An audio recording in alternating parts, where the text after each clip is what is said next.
প্ৰথমতে মই 11 নং শোণিতপুৰ লোকসভা সংসদীয় সমষ্টিৰ সন্মানীয় ভোটাৰক মই সন্মান জনাইছোঁ।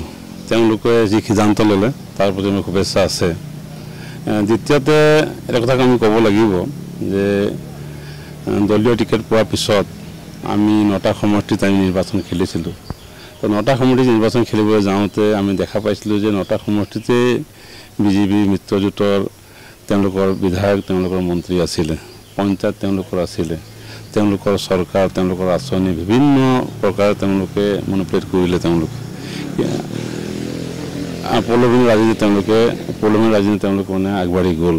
গতিকে মই দেখিছোঁ আমাৰ যি দলীয় কৰ্মীসকল বুথ কমিটি, মণ্ডল কমিটি, ব্লক কমিটিৰ বিষয়ে যিমান কষ্ট কৰিলে, কষ্টৰ বিনিময়ত মই যথেষ্ট এটা ভোট পাইছোঁ, লাভ কৰিছোঁ। আৰু মই শংকিত হোৱা নাই। প্ৰথমবাৰ নিৰ্বাচন খেলিছিলোঁ আৰু নিৰ্বাচনটো মই আগে পিছে আপোনালোকে জানে মই বিধায়ক হিচাপে মই টিকেট বিচাৰিছিলোঁ 20 বাৰকৈ, নোপোৱাৰ কাৰণে মই MP ইমান খেলা মই প্ৰস্তুত নাছিলোঁ। তথাপিও দলে যেতিয়া বস্তুটো মোক টিকেট প্ৰদান কৰি নিশ্চয় মই খেলিলোঁ, ৰাইজৰ মাজত গ'লোঁ।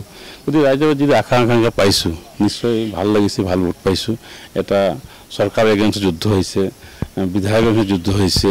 গতিকে খুদ আপোনালোকে দেখিছে আমাৰ শোণিতপুৰ লোকসভা সংসদীয় সমষ্টিত মাননীয় মুখ্যমন্ত্ৰী ডাঙৰীয়া 8 বা 9 বাৰ হেলিকপ্টাৰ মানে বিভিন্ন জেগাত মিটিং কৰিছে, তেওঁ ৰেলী কৰিছে। গতিকে বিভিন্ন কথা আমি বিশেষভাৱে কংগ্ৰেছ দলে আমি ডাঙৰ মিটিং কৰিব নোৱাৰি, ৰেলী কৰিব নোৱাৰিলোঁ আৰু বিশেষকৈ আমি যি ধৰণে আগুৱাই লৈ যাবলৈ সেই বস্তু আমি কৰিব নোৱাৰিলোঁ। গতিকে ভুল মানে আমি ভুল বুলি ক'বলৈ গ'লে আমি যি ধৰণে মিটিং মাটাং কৰিব লাগিছিলে, আমি যি ধৰণে আমি ৰেলী কৰিব আমি কৰিব নোৱাৰিলোঁ। আমি অৰ্থনৈতিকভাৱে আমি অলপ দুৰ্বল আছিলোঁ আৰু সেই সময়ত আপোনালোকে জানে আমাৰ যিটো AICC যিটো আমাৰ মানে AICC যিটো আমাৰ মানে একাউণ্টটো সেই সময়ত আমাক মানে তেওঁলোকে চিজ কৰি দিছিলে। গতিকে বিভিন্ন সময়ত প্ৰথম পৰ্যায়ৰ নিৰ্বাচনত আমি বৰ অসুবিধা পালোঁ।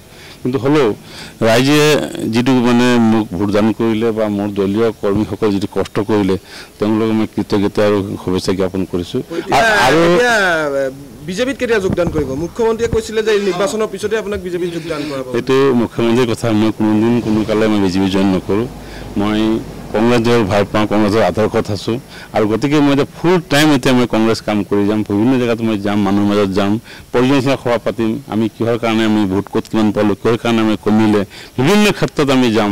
আৰু বিশেষকৈ আপোনালোকে 9টা সমষ্টিত আমাৰ তেনেকুৱা ৰাইজৰ মাজত যাব পৰা লিডাৰশ্বিপ আমি দেখা নাপাওঁ, লিডাৰশ্বিপ তেনেকৈ নাছিলে সমষ্টিৰ ৰাইজত। গতিকে যিখিনি আমি কৰিলোঁ, যিখিনি মই গ'লোঁ বা যিখিনি দলীয় কৰ্মীসকলে কষ্ট কৰিলে, বুথ কমিটি, মণ্ডল কমিটি যিখিনি কৰিলে, নিশ্চয় ৰাইজৰ সহযোগত আমি অনাগত দিনত নিশ্চয় মই দলৰ কাৰণে কাম কৰিম, কষ্ট কৰিম, সমাজৰ কাম কৰিম, নিশ্চয় কৰি দলৰ কাম কৰি যাম। নিশ্চয় হ'ব, কিন্তু বাকী সময়ত মই এতিয়া দলীয় কাম কৰি যাম, দলৰ লগত থাকিম। দলীয়ভাৱে কি ধৰণে চিন্তা চৰ্চা দলৰ কথা হ'ব। টিকেট যাকে নিদিয়ক কিয় বিহালীত কংগ্ৰেছে কেনেকৈ ধৰণে আগবাঢ়িব? টিকেট যি ধৰণে দিব, টিকেট যাকে নিৰ্বাচন যেতিয়া নিৰ্বাচন যেতিয়া হ'ব, দলৰ পৰা কোনোবা এজন টিকেটটো পাবই। গতিকে নিশ্চয় মোৰ দলীয় যি দায়িত্ব থাকিব নিশ্চয় মই কাম কৰিম আৰু বিহালী সমষ্টি মই নিজৰ জেগা নিজৰ হেৰি মই ফুল্লি কাম কৰিম। নিশ্চয় মই আজিকালিৰ পৰাই মই আৰম্ভ কৰিম, মানে দলীয় কাম কাজ কৰিম। দলীয় যাক টিকেট দিয়ে মই তাৰ লগত থাকিম। গতিকে মই নিজকে খেলিম মই ভবা নাই, প্ৰস্তুতো নহয়। গতিকে মই 9টা সমষ্টিলৈ যাম, বিভিন্ন জেগাত মিটিং মাটাং কৰিম, দলীয় কাম কৰিম, সাংগঠনিক খবৰ আমি কৰাৰ চেষ্টা কৰিম। আৰু এবাৰ যদি আমি হয় অসমত যদি চাব দেখা গ'লে আমি 3টা ছিট পাইছোঁ, কিন্তু তাতকৈ যদি আমি দেখা যায় আমি বহুত ধৰণৰ আমি মানে আমাৰ ভোট আমাৰ মাজলৈ আহিছে, ৰাইজে আমাক সহায় কৰিছে। অনাগত দিনত আমাৰ ভাল হ'ব। নিশ্চয় আমি 26টো আগবাঢ়ি 26 চনত আমাৰ চৰকাৰ আমি কৰিব পাৰিম। ধন্যবাদ।